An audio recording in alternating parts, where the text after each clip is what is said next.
It's the most wonderful time of the year. Hello, boils and ghouls, and happy Halloween. October 31st and the whole autumnal season is a time of magic and excitement. You can dress up as anything you can imagine, eat sinful amounts of candy, listen to creepy cool music, and watch all the scary TV and movies your dark little hearts desire. But the bewitching allure of Halloween is not confined to modern times of store-bought costumes and name-brand candy. This haunted holiday held even more fear and dark fascination for ancient people. Fun-sized spooks. The history of Halloween. That most fabulous night of the year hails from Celtic tribes in ancient Ireland. Their end-of-harvest festival, called Samhain, celebrates the new year. It marks the end of the warm summer months of plenty and the beginning of the cold, dark, and hungry winter. On this night, the veil between worlds is the thinnest, and the spirits of the dead and other, more sinister ghouls and goblins are believed to walk the earth. Deceased loved ones were welcome to visit their family and friends, and extra places were set at the table for them. For unfriendly spirits, food, drink, and crops were left outside as offerings of appeasement to ensure that people and livestock would survive the coming winter. When Christianity conquered the Celts, the church found it easier to sanctify their holidays rather than attempt to eliminate them. So they rechristened Samhain All Saints' Eve or All Hallows' Eve, which later changed to Halloween.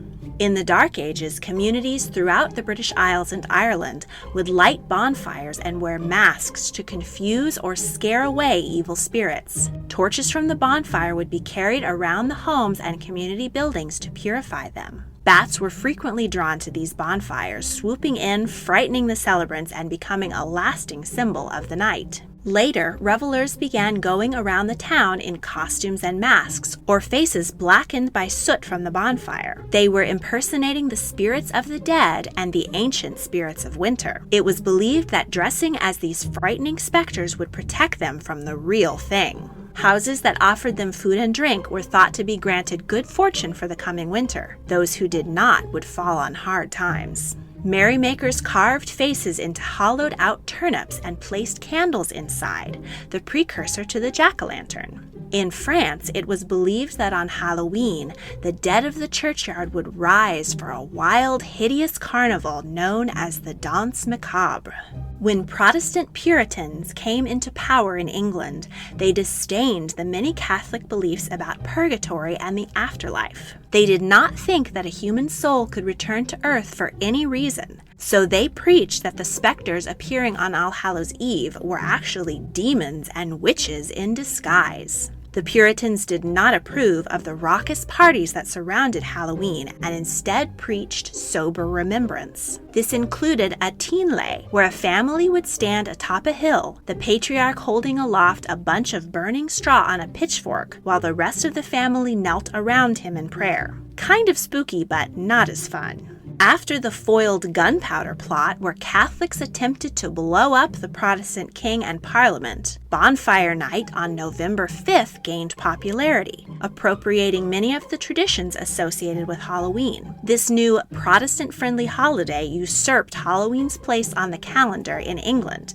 but the holiday remained popular in Ireland and Scotland. In the 17th to early 20th centuries, Halloween parties for children became popular and included bobbing for apples and fortune-telling games. Girls in particular enjoyed spooky divinations, like looking over their shoulder with a mirror in the dark or throwing apple peels on the floor, all of which might reveal the identity of their future husband. British and Irish immigrants to America carried cherished Halloween traditions with them, and the holiday gained popularity in the New World. North America's native pumpkin was far easier to carve into a jack-o'-lantern than a turnip, so the pumpkin became a symbol of the holiday. Halloween in America was a night of frolic, costume, and pranks for children. But in the early 1900s, these pranks got out of hand, with buildings catching fire, trolleys overturned, and people being seriously injured and even killed. Communities decided to stem the mayhem by throwing parties, parades, and giving away candy to children in a new tradition called trick-or-treating. Nowadays, kids who grew up with Halloween don't feel like giving it up when they get too big to trick-or-treat. The holiday has gone back to its roots and become a serious party night, with adult costumes outselling kids. Grown-ups attend midnight shows, haunted houses, parades, and parties to celebrate the haunted holiday. Many other cultures observe All Hallows' Eve as a time to remember and celebrate deceased loved ones. The French offer prayers and leave milk on graves. Italians leave out large meals as offerings before attending church. The Spanish bake bones of the holy pastries and put them on the graves. And the Mexicans have huge celebrations and picnics in cemeteries on Dia de los Muertos. When I was a kid living in England in the 90s, Halloween was virtually unknown among my English friends. They were thrilled to be invited to dress up and go to the American Air Force Base to trick-or-treat. But on subsequent visits to England, I have seen that the thrills of Halloween are beginning to return. After all, who can resist a night of fun, frolic, and free candy? If you can't tell, Halloween is a big deal for me and my family. My grandparents and parents have always loved the holiday and helped us kids make cool costumes and homemade treats.